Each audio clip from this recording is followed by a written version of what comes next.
بسم الله الرحمن الرحيم اللهم صل على سيدنا ومولانا محمد وعلى ال سيدنا ومولانا محمد وبارك وسلم وصلي عليه رب زدني علما رب اشرح لي صدري ويسر لي امري. نو پرون سبق کې منګه د مانځه چې کمرکانو د هغې په باره کې منګه خبرې شروع کړې وې او د رکوع متعلق خبره مونږ کړې وه د سجدې متعلق کړې وه چې رکوع چې دی نو دا مطلق رکوع دا اوس په سر ښکته کولو باندې کېږي فرض رکوع او د چې دی نو دا بیا هله کېږي چې کله ته سر او ملا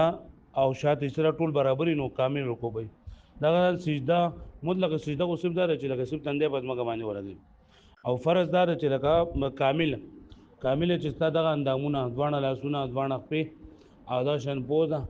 او دا تندې دا د په ځمکه باندې ولګي اوس د دې سجدې متعلق نورې خبرې کوي یو خدا خبره ده چې لکه دا سجده به ته په داسې ځای باندې لګې چې ستا دا تندې پای کې قراره عمومي مطلب دا یو خود سي فومي کنه یا د بل ځای چې ته په سر سونه قدګه جو دومره پکې نه نوځي نه پای باندې سجده نه کیږي بلکې په داسې ځای باندې به سجده کې چې لکه ستا سر پای باندې قرار عمومي مطلب دا تندې پکې نور دن نه نوځي ولا يصح السجود او نه سي کیږي سجده الا ان يكون على شيء مگر کبه داسې سیز باندې وي تستقر عليه جبهته چې قرار مومي پاغي باندې تندې ده هغه قرار مومي پاغي باندې تندې ده مطلب دا دی چې دې بګی دا تندې نور خطه کوي نور نه خطه کوي بلکې یو ځای ته ورسېله کدا زمکه ده نو ته تندې ولګې نو هغه ستا تندې په دې باندې مضبوط ولګي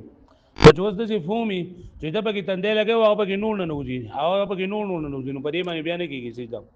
بعیث لو بالغ الساجد کچته د مبالغه وکي ساجد سجده کوونکې مبالغه معنا مبالغه چې خپل سر قطه کوي نو لا يتسفل رأسه نو نه کته کیږي سر دغه لا يتسفل نه کته کیږي سر دغه لا يتسفل رأسه چې نه کته کیږي سر دغه ابلغ مما كان ډیر زیات مبالغه دا څنګه کم چې په حال دا کې خودلو کې مطلب دا کنه په حال کې خودلو د سر کې چې کله لري اثر کته کیږي نو چې د اثر نور لاندې نه زی پوه شو به باندې ولا يصح الاقتصار في السجود على الانف الا كان له عذر ويسرب په پوزه باندې سجده لګول دا صحیح نه دي مگر کله ته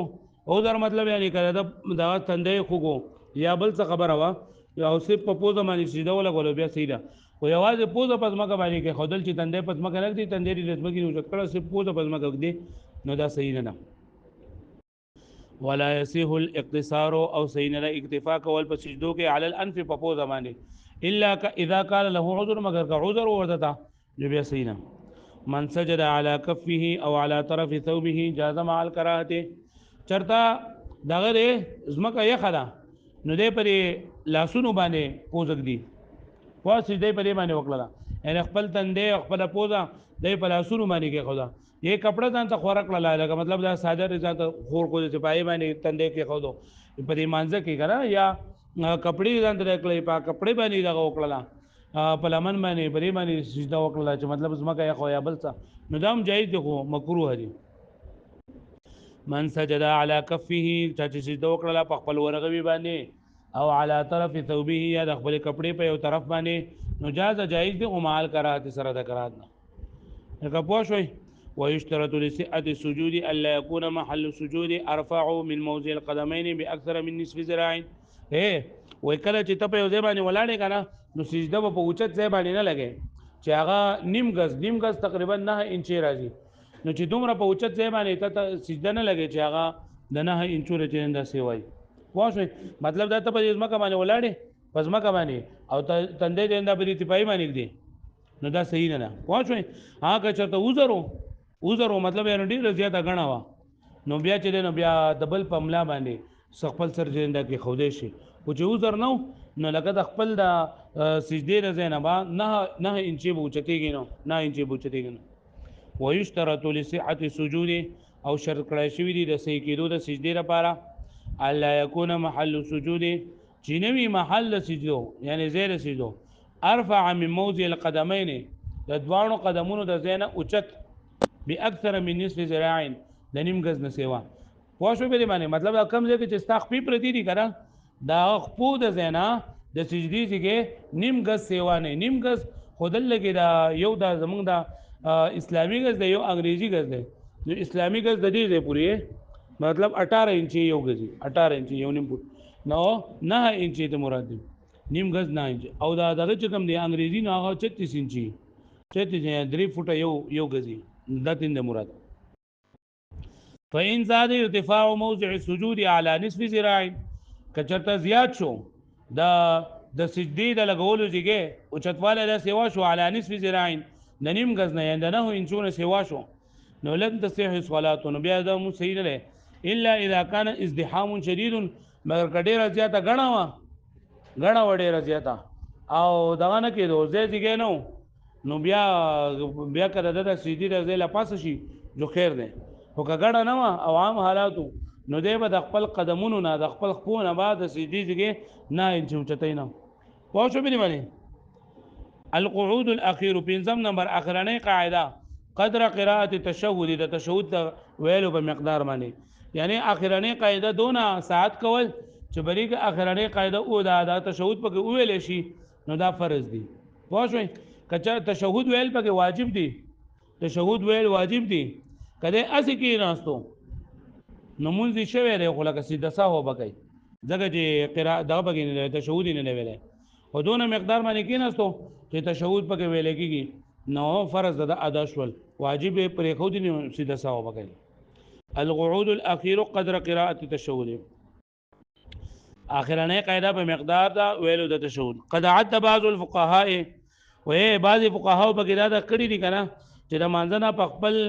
فعل سره په خپل اختیار سره وتل چې نه دا فرض دي پوه شئ لیکن د محققینو په نسبت باندې فرض نه دي بلکې واجب دي مطلب دا دی چې پکاره چې د مانځنه اوزي نو په لفظ د سلام سره اوزي ان سلام وکړه السلام علیکم ورحمت الله سلام نو دا په لفظ د سلام تر د مانځنه وتل دا واجب دي واجب پوه شئ به معنی و بعض کسانو دا فرض ګرځولي دي په خپل اختیار سره مطلب دا دی چې لکه تا خو یا په سلام دی وګرځاو او یا دې چرته ځان په زور باندې او د سمات کو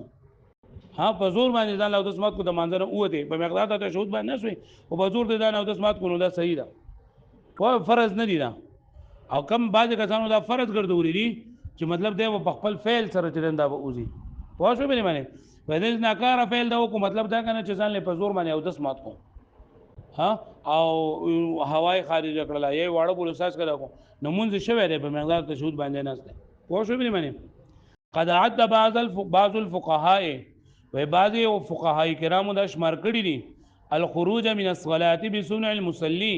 چې وتلنا مانځنا په صنع د مصلي یعنی په کار د مصلي باندې د مصلي په فعل سره من الفرائض د فرایضونه یعنی بعض محققین دا وایي بعض فقها چې د مانځنا په خپل اختیار سره وتل دا فرض دي ولكنه عند المحققين ليس بفرض بل هو واجب لیکن محققین علماء کرام په دې باندې دا فرض نه دي بلکې واجب دي دا چې تبا په دغه ورځ په دغه ټایم باندې با په خپل دغه باندې اختیار باندې بوزي لکه پوښ به باندې او وای دا هو